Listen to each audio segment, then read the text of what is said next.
Hello friends, स्वागत है आप सभी का हमारे YouTube channel study with Amit Patel पर। तो आज के इस वीडियो में मैं आप सभी को कूलाम के नियम के बारे में बताऊंगा और इसके जो सूत्र हैं उसका निगमन कराऊंगा।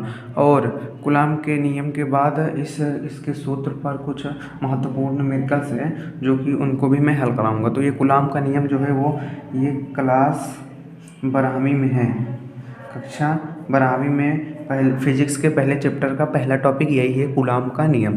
तो चलिए स्टार्ट करते हैं। सबसे पहले हम लोग क्या लेंगे, दो स्थिर बिंदु आवेश लेंगे। पहला स्थिर बिंदु आवेश, स्थिर बिंदु आवेश मतलब जो स्थिर हो, एक जगह पर स्थिर हो। तो पहला Q1 हो गया, दूसरा Q2 हो गया।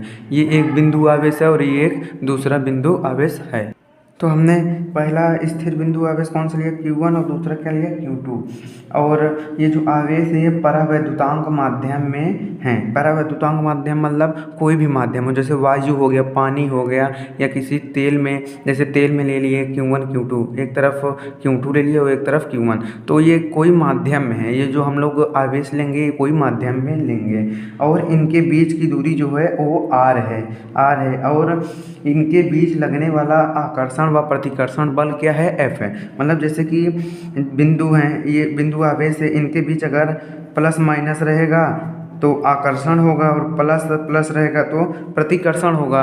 तो या आकर्षण हो, अगर ये दोनों आपस में आप खींचेंगे तो भी बल लगेगा, और दोनों अगर प्रतिकर्षण यानी कि दोनों में अगर ठेलने की क्षमता होगी तो भी बल लगेगा। यानी कि बल दोनों कंडीशन में लगने वाला है। तो बल F होगा, इसमें जो लगेगा फोर्स वो F है। और इनके बीच की दूरी क्या है, Q1 और Q2 बीच की दूरी R है। ये बिंदु आवेश Q1 और Q2 है, ठीक है। और हो गया। अब हम पढ़ते हैं कूलाम के नियम, ठीक है। कूलाम के नियम क्या होता है, तो हेडिंग बनाइए आप लोग कूलाम के नियम और लिखिए, दो स्थिर बिंदु आवेशों के बीच, पहला स्थिर बिंदु ये हो गया, दूसरा स्थिर बिंदु ये हो गया। दो स्थिर बिंदु आवेशों के बीच लगने वाला आकर्षण या प्रतिकर्षण बल, मैंने बताया ना, अगर ये दोनों बिंदु आपस में आकर्षित होंगे, अगर आपस में दोनों आकर्षित होंगे तो आकर्षण बल, और दोनों एक दूसरे को ठेलने की कोशिश करेंगे तो प्रतिकर्षण बल यानी कि बल लगेगा। तो जो बल लगेगा, ठीक है, वो F होगा ना, F होगा। और ये आवेशों के गुणनफल यानी Q1 इंटू Q2 के अनुक्रमानुपाती होगा, जो फोर्स के अनुक्रमानुपाती होगा। अनुक्रमानुपाती का मतलब क्या होता है, यानी कि अगर इन दोनों के बीच जो आवेश हैं, ये जो दो स्थिर आवेश हैं, अगर इनमें आवेश की मात्रा बढ़ेगी तो फोर्स भी बढ़ेगा। ये इसे समझिए जैसे कि Q1 और Q2 में आवेश हैं, दोनों एक दूसरे को खींच ले रहे हैं। अगर इसमें और इन दोनों में आवेश की मात्रा ज़्यादा हो जाए तो खींचने के लिए ज़्यादा बल लगेगा ना, जितनी मतलब अगर Q1 और Q2 की मात्रा बढ़ेगी तो फोर्स भी बढ़ेगा। तो यही इसमें कहा है, आकर्षण या प्रतिकर्षण बल आवेशों के गुणनफल के अनुक्रमानुपाती होता है। अनुक्रमानुपाती को हम लोग समानुपाती भी कहते हैं। यानी कि अगर फोर्स बढ़ेगा तो आवेशों के गुणनफल भी बढ़ेंगे, ठीक है, आवेश भी बढ़ेगा।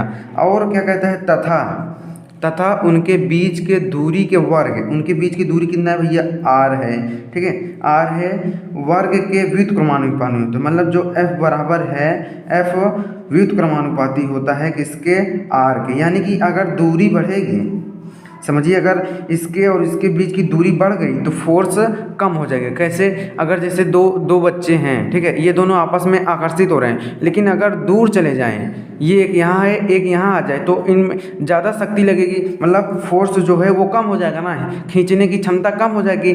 जितना पास रहेगा उतना ज़्यादा अटैचमेंट रहेगा ना।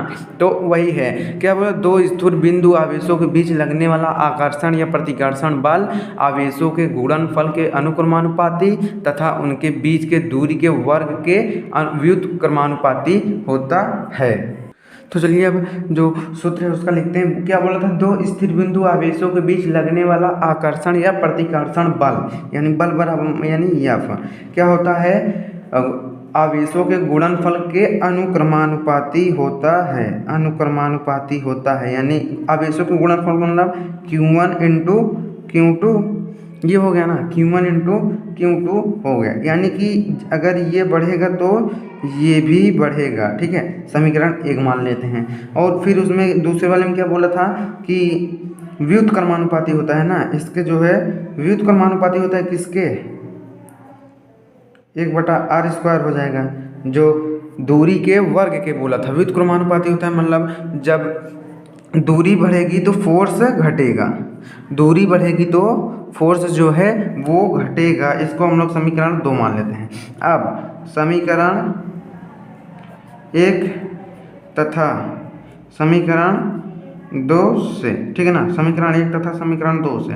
तो समीकरण 1 क्या है, F बराबर ये F, इसको काट देते हैं, जैसे F अनुक्रमानुपाती क्या है, Q1 Q2 बटा में r² हो जाएगा ना।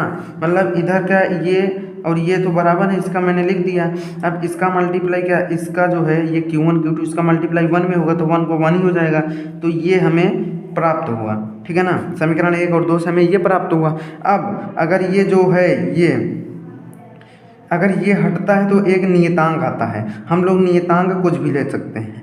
नियतांक हम लोग a मान लेते हैं, a, जहाँ a एक नियतांक है, a हो जाएगा। और क्या हो जाएगा यहाँ पर, Q1 Q2 बटा में r² हो जाएगा, ठीक है ना, Q1 Q2 बटा में r² हो जाएगा। और जहाँ a बराबर क्या होता है, 1/4 पाई एप्सिलॉन नॉट, इसको क्या कहते हैं, एप्सिलॉन नॉट के, ये भी एक नियतांक है, ठीक है ना। के आ गया, a बराबर इतना होता है, ठीक है, इतना हमें दिया रहेगा। तो a का मान हम लोग यहीं धर देंगे तो क्या हो जाएगा, f बराबर क्या हो जाएगा, 1/4 पाई एप्सिलॉन नॉट के, Q इंटू में है यहाँ पर Q1 Q2 बटा में r², जहाँ पर क्या ये 1/4 पाई एप्सिलॉन नॉट बराबर के कितना होता है, एक का एक ले लिए, 4 का 4 इंटू पाई का मान कितना होता है 3.14, और एप्सिलॉन नॉट का मान कितना होता है, एप्सिलॉन नॉट का मान होता है 8.85 इंटू 10⁻⁻12 होता है। ये आपको याद करना पड़ेगा, एप्सिलॉन नॉट के मान है। और जो के है नियतांक है, इसका मान 1 होता है, ठीक है ना, इसका मान 1 होता है। अगर आप लोग इसको हल करोगे तो मैंने हल किया, इसमें आया था 9 इंटू 10⁻9 आया था। तो इसके जगह पर मतलब इतना बराबर इतना है और इतना बराबर इतना है, तो इतना बराबर तो इतना ही होगा ना। इसको हल किए तभी तो इतना आया। तो हम लोग लिख क्या सकते हैं, क्या लिख सकते हैं कि F बराबर 9 इंटू 10⁻9, ठीक है ना, Q1 Q2 बटा में r² बटा में r² होगा। ये आगे हमारा लास्ट जो फॉर्मूला है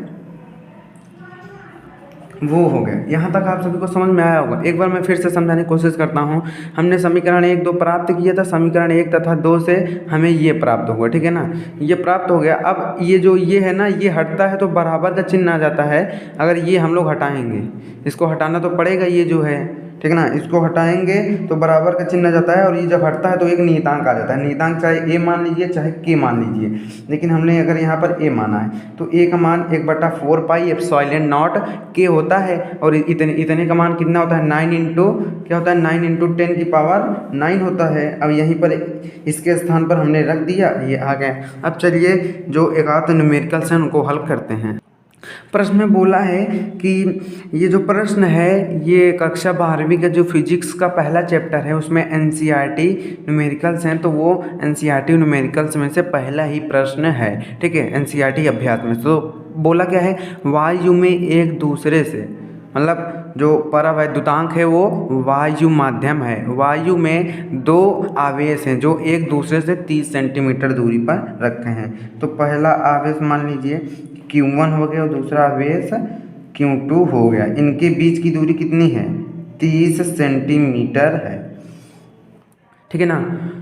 रखे 2 छोटे आवेश के गोले, पहला ये दूसरा ये, जिस पर 2 गुणित 10 के घाते -7 कूलाम आवेश तथा 3 गुणित 10 के घाते -7 कूलाम आवेश है। मतलब पहले वाले पे कितना है 2 × 10⁻⁻7 कूलाम और इस पे क्या है 3 × 10⁻⁻7। यहाँ देख सकते हैं हम, यहाँ प्लस है और ये भी प्लस है, ये दोनों पे प्लस आवेश है, यानी कि क्या होगा प्रतिकर्षण होगा ना, इन दोनों के प्लस प्लस आवेश है तो क्या होगा प्रतिकर्षण होगा। तो इनके बीच लगने वाला बल क्या होगा, यानी F बराबर पूछा है। तो F बराबर हम लोग जानते हैं क्या सूत्र होता है, F बराबर 9 × 10⁹ Q1 Q2 अपॉन में R का स्क्वायर हो जाएगा। ठीक है, अपॉन में R का स्क्वायर हो जाएगा। अब यहाँ पर 30 सेंटीमीटर दिया है, इसको मीटर में बदलने के लिए क्या करेंगे हम लोग, 100 से भाग दे देंगे ना, 100 से भाग दे देंगे, 0 से 0 कट जाएगा, ये क्या हो जाएगा 3 × 10 की पावर, ये ऊपर आ जाएगा तो माइनस में हो जाएगा -1 मीटर, इतना हो गया। अब यहाँ पर सबका मान रख देते हैं। Q1 बराबर क्या है 2 × 10⁻⁻7, Q2 बराबर कितना है भैया 3 × 10⁻⁻7 कूलाम, दोनों कूलाम है। ठीक है, अब इसमें पूछा क्या है F बराबर क्वेश्चन मार्क। तो F बराबर हम लोग सूत्र जानते हैं 9 × 10⁹ होता है। Q1 का मान कितना है भैया इंटू में हो जाएगा, Q1 का मान है 2 × 10⁻⁻7 इंटू में Q2 का मान कितना है 3 × 10⁻⁻7 है।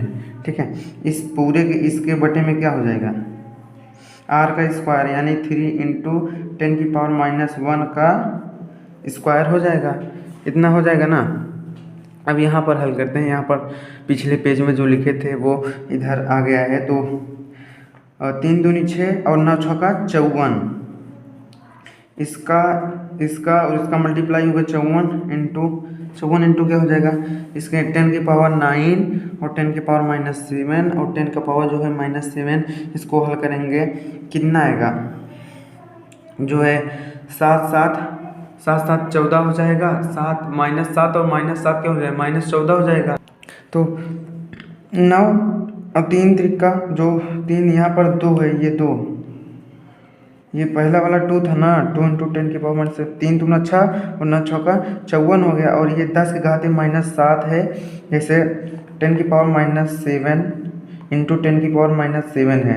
तो और ये क्या है 10⁻9 इंटू में, अगर ये जो समान है नीचे वाला तो ये आपस में जुड़ जाते हैं, 7 7 माइनस में तो माइनस माइनस प्लस हो जाएगा। तो ये कितना हो जाएगा 10 के घाते 9 गुणते 10 के घाते -14 और 9 5 14 हो गया। तो 10 के घाते क्या, ये बड़ा है तो 10 के घाते -5 बटन क्या हो जाएगा, तो ये इससे इसका वर्ग होगा 3 त्रिका 9 हो जाएगा इंटू 10 की पावर क्या हो जाएगा,